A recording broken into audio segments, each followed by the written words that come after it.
não há lei no Brasil. O juízo do troco na Vila Colonial, 1756. No ano de 1756, na América Portuguesa, existia um código de leis que rege a vida colonial. Era um direito escrito, complexo e solene, importado de Lisboa, as ordenações filipinas. Mas para a esmagadora maioria da população, os cativos, esse código era uma farsa. A verdadeira lei para eles não estava nos tribunais. Estava na mão do seu senhor. A única sentença era a vontade do dono. E o único juízo era o do troco. As ordenações, que vigoraram até 1830, não eram claras. Elas transformavam o escravo em uma contradição jurídica. Ele era ao mesmo tempo coisa, res, e pessoa, persona, ponto. Podia ser comprada, vendida, hipotecada. Era o capital do proprietário. O dano ao escravo era tratado como dano à propriedade. Podia ser réu, era culpável por crimes. Isso era crucial. Se o escravo cometia um crime, a lei penal o reconhecia para puni-lo, muitas vezes com a pena agravada por sua condição. A lei protegia a riqueza do senhor, não a vida do escravo. Essa ambivalência é a chave da nossa história. Ele tinha alma suficiente para ser punido, mas não direitos suficientes para ser protegido. A omissão do Estado e o poder absoluto. Onde a lei falhava em proteger o escravo, ela criava um vazio de poder preenchido pela figura do senhor. Em 1756, no interior da Vila Colonial, a distância do aparato judicial e a corrupção do sistema significavam que o senhor exercia o dominica potestas, o poder absoluto do mestre romano sobre seu escravo.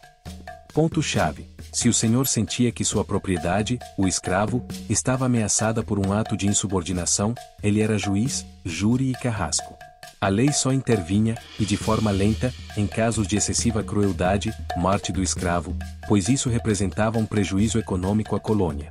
Conexão com a citação: é dessa anulação de direitos que nasce a amarga verdade: não há lei no Brasil. A lei era o capricho, a raiva ou a necessidade de manter o terror. Mas qual era, de fato, a mecanização desse terror? Onde esse juízo era proferido e o que ele significava para quem o sofria? No nosso próximo bloco, vamos detalhar o troco, o instrumento que se tornou o maior símbolo de uma justiça arbitrária. Curta e deixe seu comentário para nos dizer qual parte da história mais te chocou, sua opinião é crucial para nossa pesquisa. Compartilhe este texto em suas redes. A luta contra o racismo estrutural começa na educação e na divulgação da nossa verdadeira história. E, se você está lendo isso em uma plataforma que permite inscrição ou seguir, faça isso agora mesmo. Ao se inscrever, você garante que não perderá a próxima análise profunda sobre a história do Brasil e a luta pela verdadeira cidadania. Ajude a transformar a história de dor em uma história de consciência e mudança. O troco como juízo. A materialização do terror, do papel ao pau.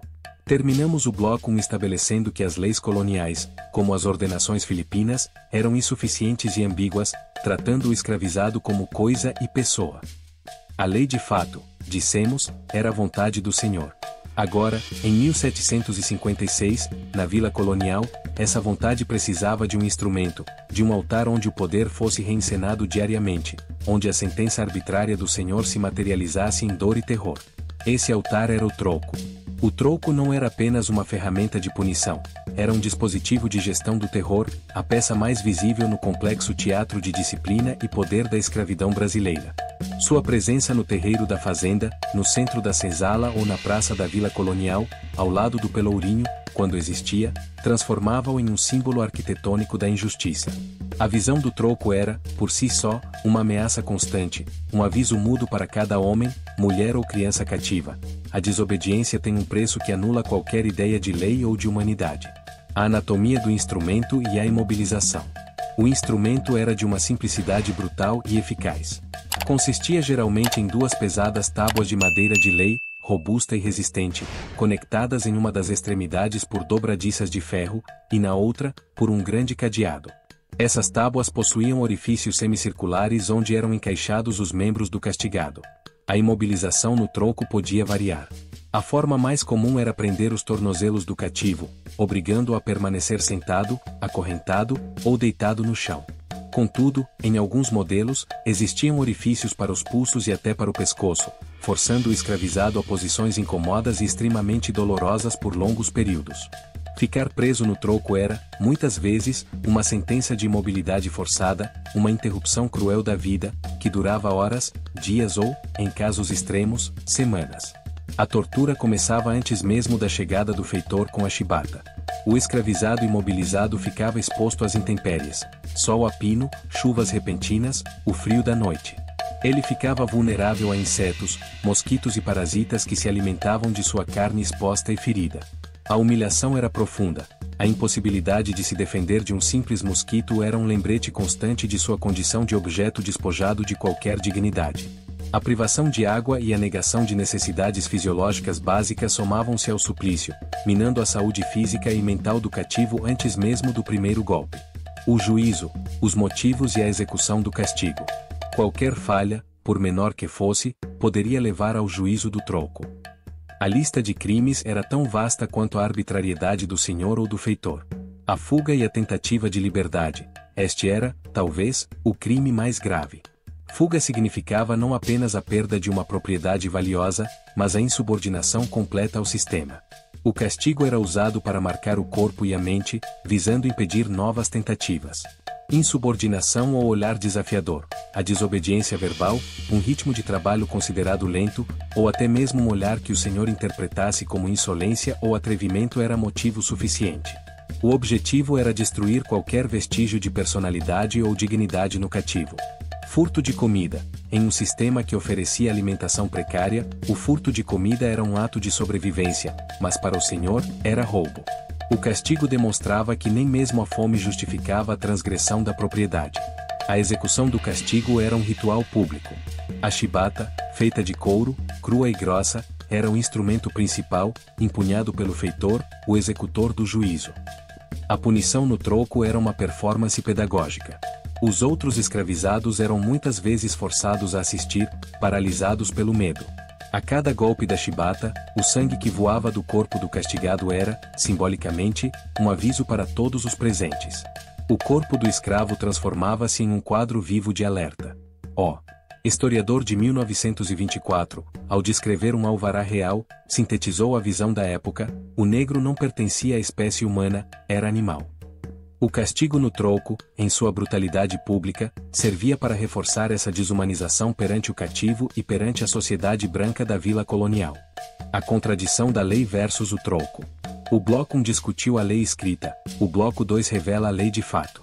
A Constituição do Império de 1824, muito depois do nosso marco de 1756, chegou a declarar a abolição da tortura e das penas cruéis, mas para o escravo, o troco permanecia.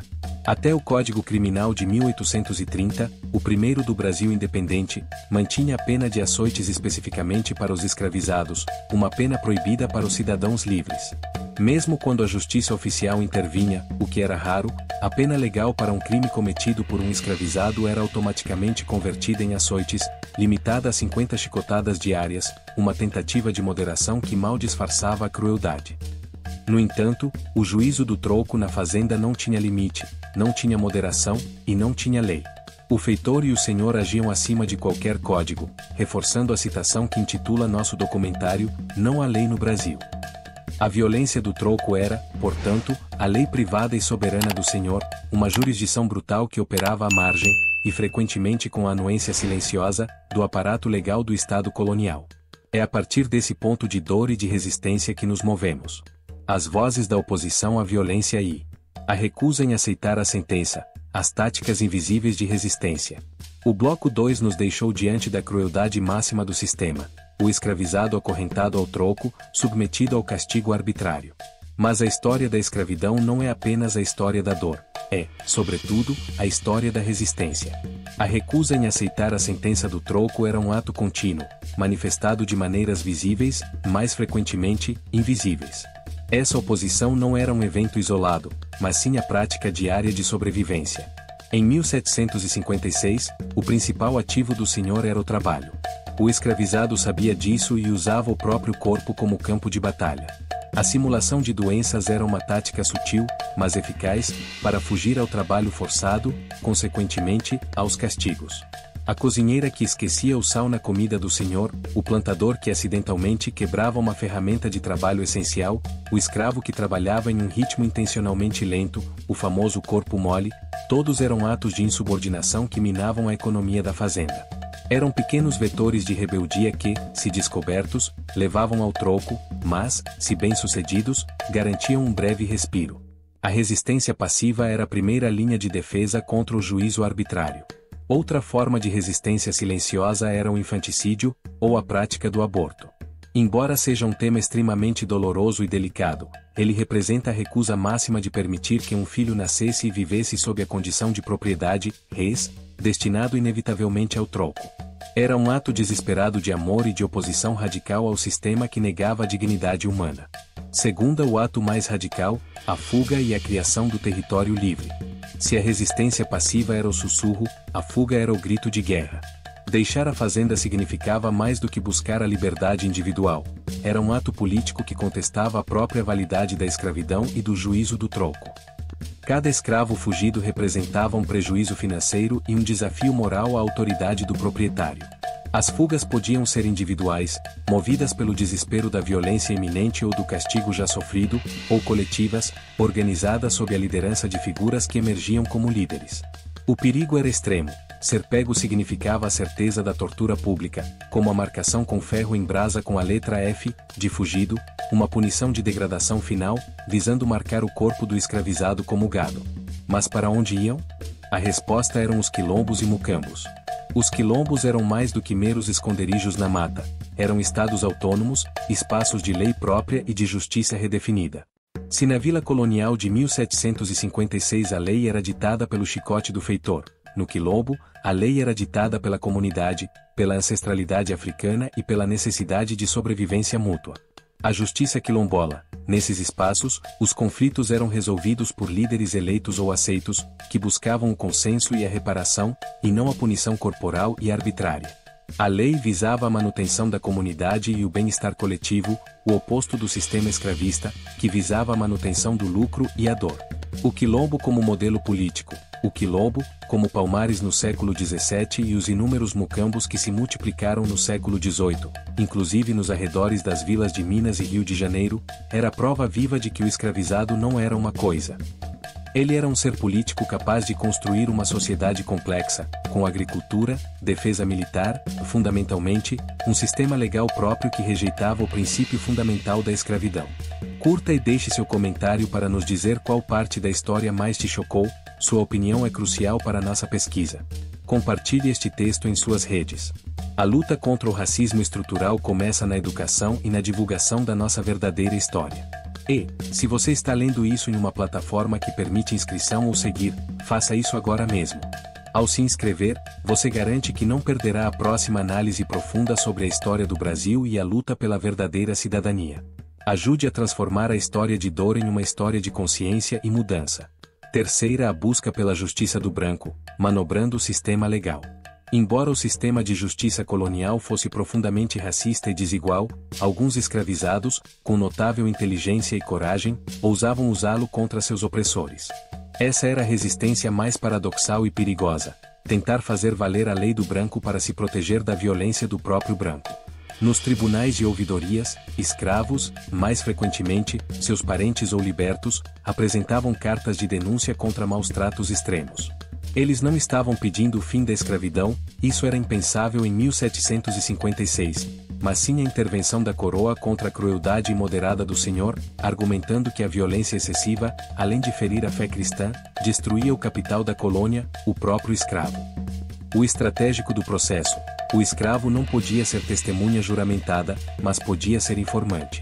O sucesso dessas denúncias dependia da habilidade do cativo, ou de seu advogado, quando havia, em convencer o juiz de que a ação do senhor era prejudicial à ordem pública ou ao interesse econômico da metrópole. A compra da liberdade, pecúlio. O escravo que conseguia acumular dinheiro, pecúlio, muitas vezes através de um árduo trabalho extra ou de escravos de ganho nas cidades, tentava negociar a carta de alforria. Embora a lei da época não obrigasse o senhor a vendê-la, a alforria era o ápice da resistência individual. O escravizado usava a riqueza gerada pelo seu próprio trabalho para comprar sua condição de ser humano, provando que o trabalho era dele, e não do senhor. A alforria era, em última análise, a anulação definitiva do juízo do troco. Quarta, a memória e a cultura, a lei do espírito. Finalmente, a resistência cultural garantiu que a frase "não há lei no Brasil" não fosse aceita no espírito do escravizado. As religiões de matriz africana, a capoeira e as histórias orais eram formas de preservar uma identidade e um código de conduta que o sistema escravista buscava apagar. A capoeira, praticada nos arredores das vilas, era mais que uma dança ou luta. Era um treinamento físico e um ritual que criava laços de solidariedade, preparando o corpo para a fuga ou para a autodefesa. Era uma lei do corpo que ensinava a esquiva e o contra-ataque contra a rigidez do troco. O bloco 3, assim, demonstra que, enquanto o Brasil colonial insistia em impor o castigo, o escravizado insistia em viver, lutar e criar leis próprias, fosse na comunidade do quilombo, nas táticas do dia a dia ou nos raros e corajosos apelos à justiça oficial. A luta contra o troco era a luta pela cidadania. Com este detalhamento da resistência, o bloco 3 atinge aproximadamente 1.600 palavras e prepara o terreno para o bloco 4, que fechará o documentário conectando essa herança de violência e resistência com a atualidade. Podemos seguir para o bloco 4, os ecos na lei de hoje. Os ecos na lei de hoje. E a herança maldita, o troco na estrutura penal. Concluímos o bloco 3 celebrando a coragem e a inteligência política dos escravizados, que criaram espaços de lei e justiça própria em oposição à tirania da fazenda. No entanto, a abolição de 1888 não foi acompanhada por qualquer projeto de integração, reparação ou reforma profunda da justiça.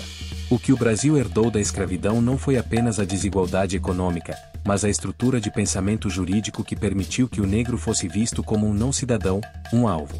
A ideia de que o indivíduo negro, e pobre, merecia um tipo de justiça diferente, mais dura e sumária, não desapareceu com o fim da escravidão.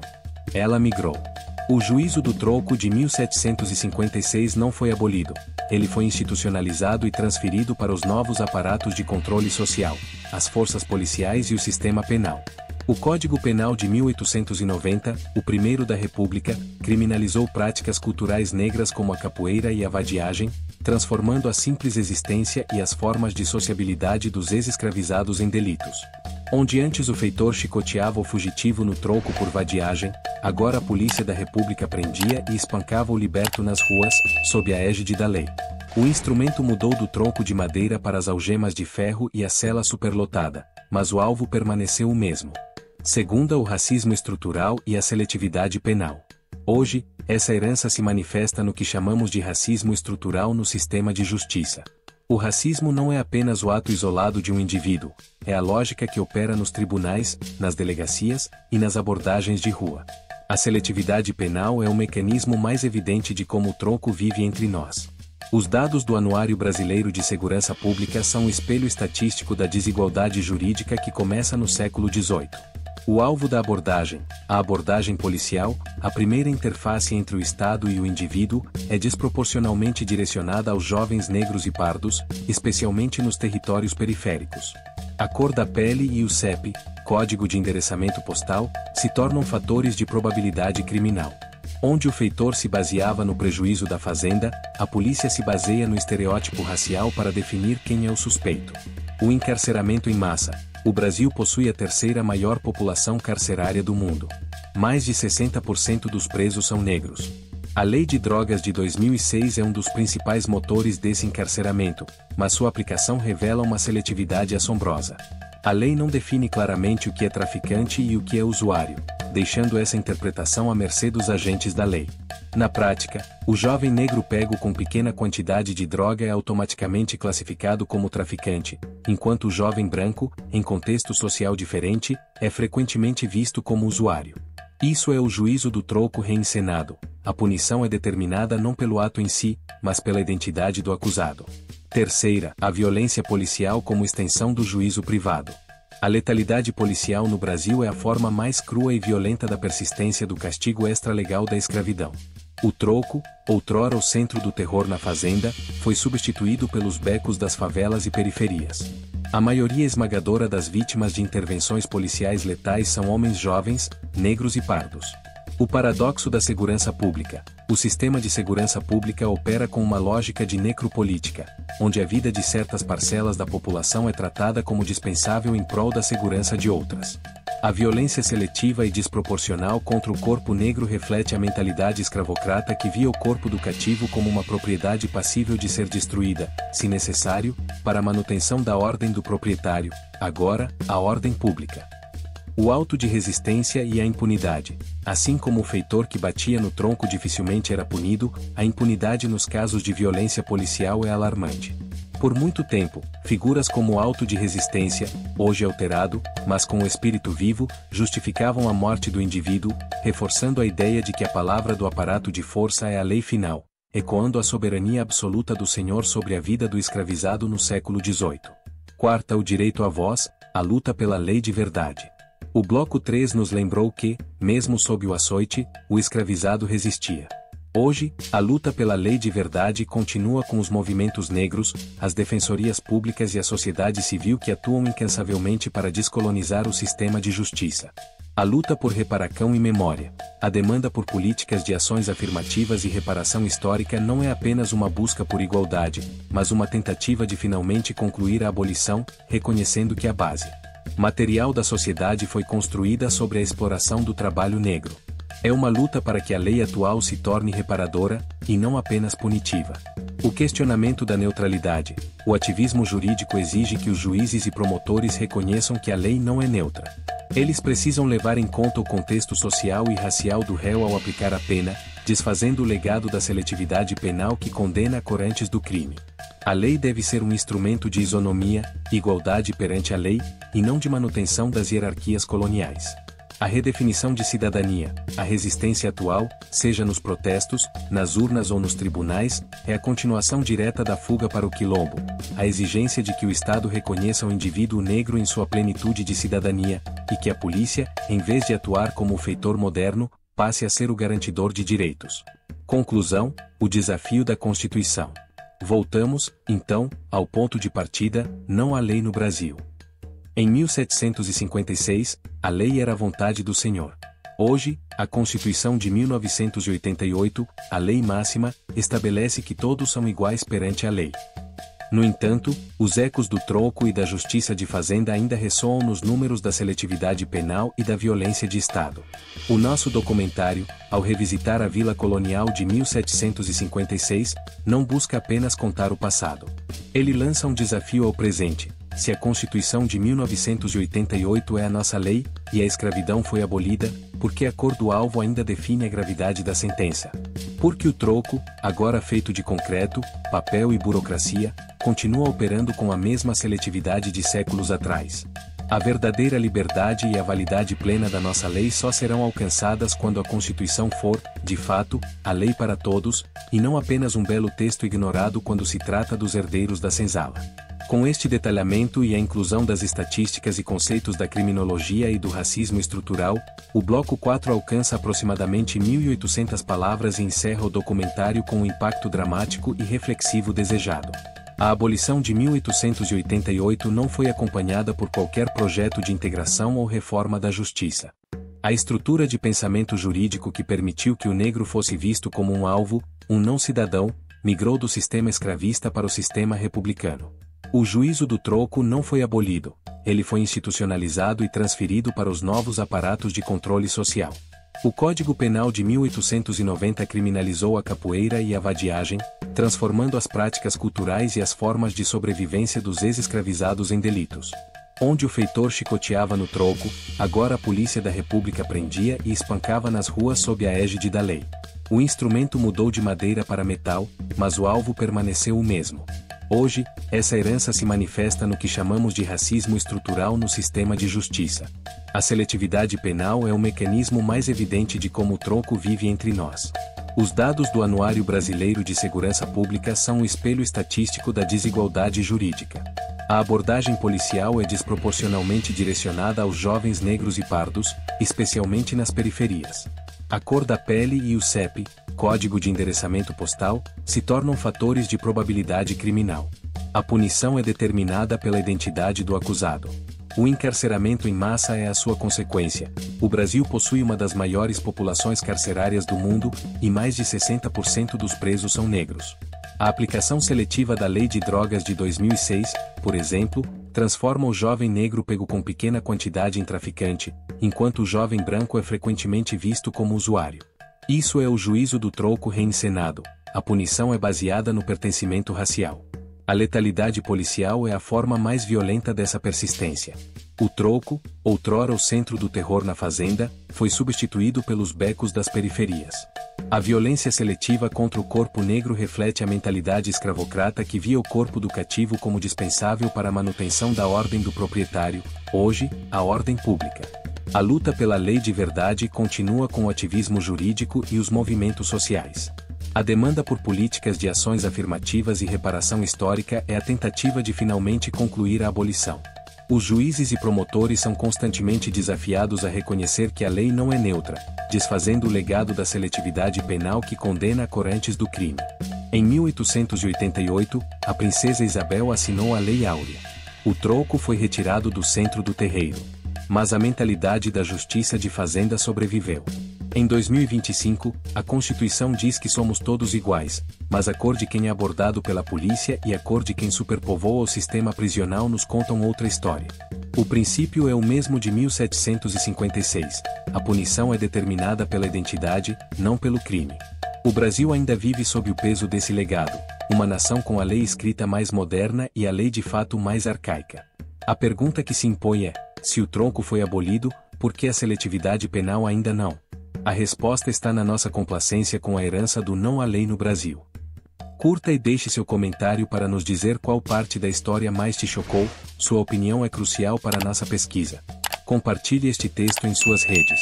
A luta contra o racismo estrutural começa na educação e na divulgação da nossa verdadeira história. E, se você está lendo isso em uma plataforma que permite inscrição ou seguir, faça isso agora mesmo. Ao se inscrever, você garante que não perderá a próxima análise profunda sobre a história do Brasil e a luta pela verdadeira cidadania. Ajude a transformar a história de dor em uma história de consciência e mudança.